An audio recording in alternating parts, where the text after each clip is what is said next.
Μια ελιαχτίδα τρύπωσε στην ψυχή μου και ήταν τόσο ωραία. Σε ευχαριστώ για αυτό σου το δώρο. Οι σκέψεις σου είναι σαν το ουράνιο τόξο. Ίσως γι' αυτό είναι τόσο γοητευτικές.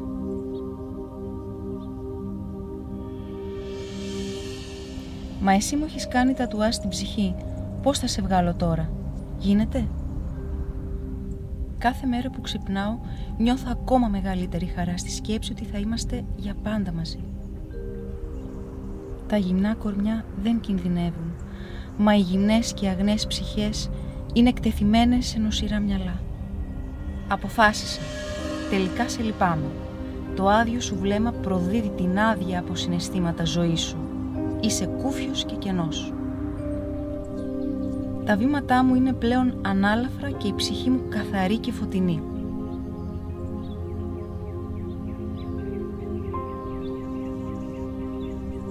Αγαλίαση στην καρδιά και ένας χορός από θετικά συναισθήματα αγκαλιάζουν όλο μου το είναι.